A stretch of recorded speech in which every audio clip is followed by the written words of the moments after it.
Hey everyone, this is Quote Balrog here, and today I will show you how to move enemies, add enemies this time, and how to change objects around, but this time not random, and finally could see where you could place your enemy and what facing.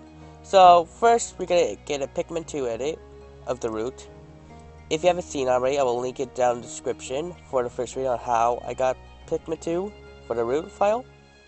So you go to User, ABE, Map, and for example, we're going to do the first level of the game. So we're going to do Tutorial, and we're going to go to Intergen. Well, Intergen shows all the enemies, but we're going to go to Non-Loop into Day 1.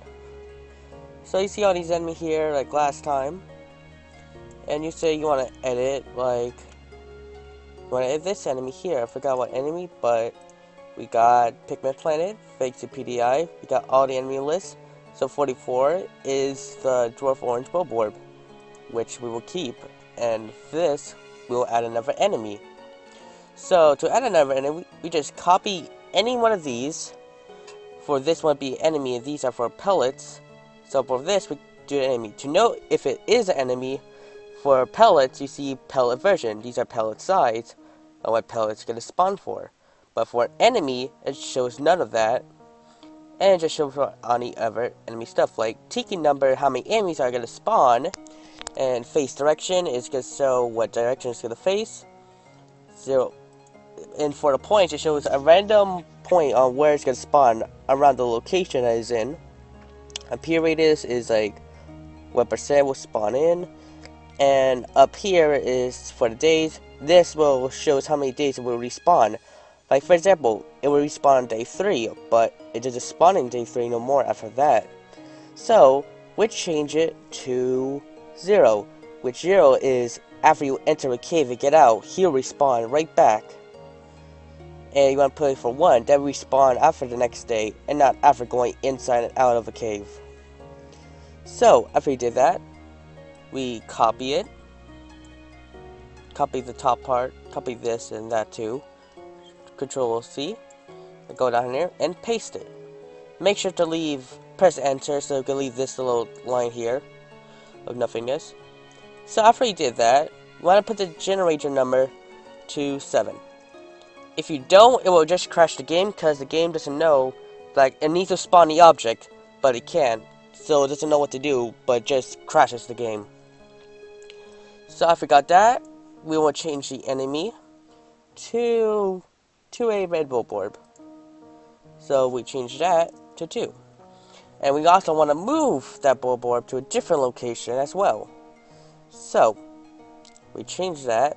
To change the coordinates, we need to do something else. So we go back to user, we go to can do, and we go to map. So then we're gonna need to find tutorial. So we go to tutorial, and you see here, where's the map file? So in the map, it shows a .arc. So to get to this .arc, you need to download wiimm, which is supposed to be meant for Mario Kart modding, but this also works for any SCS file as well. So I will put the link on where to install it, which I already did. So for me, for example, I find OS, program files x86, and wiimm SCS. You see, already here's all the files for it. Ignore these because these are for other stuff I've been working on. So for now, we're just gonna delete these,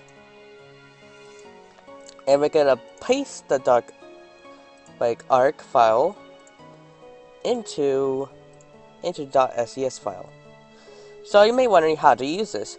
So you go to your search bar, type out cmd for the command prompt.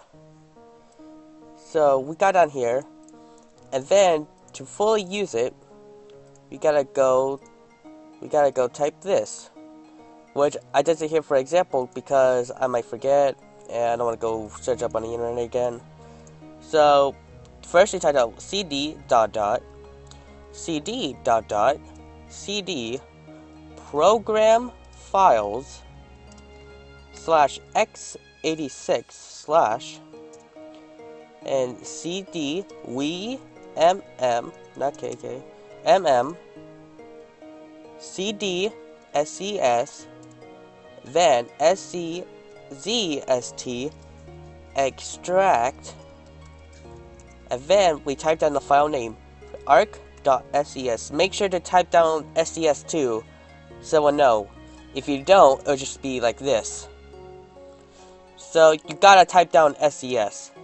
Then it will extract the file. So after you extract that, you don't need that no more. You go to .arc, and there it is, the model for the map. So you're wondering, how do you use it? How can you see the map so you get the right coordinates? So for this, we use another program called Super Mario Sunshine Bin Editor.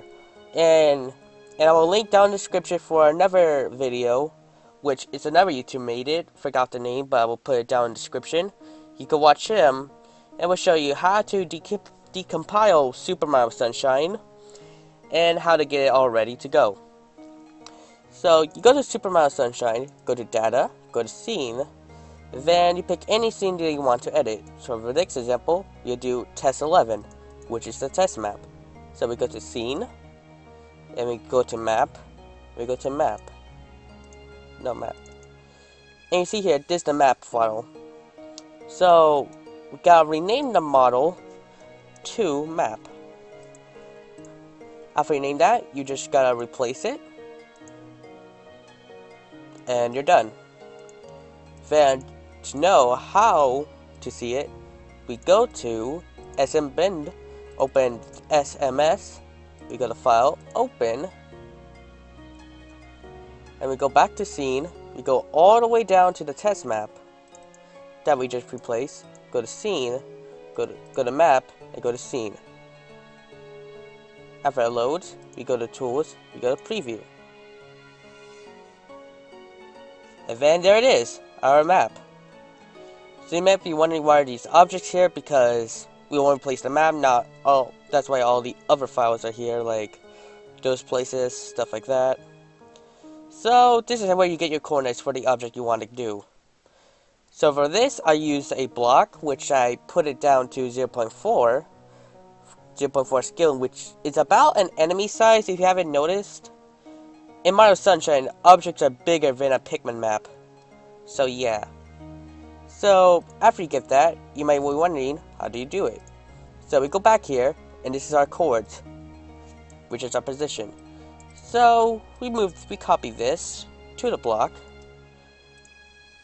Like this is our X, this is our Y, which is 0. It already is. We copy Z, and that's where the enemy is right there. So we want to move this Bulborb. So we will move him.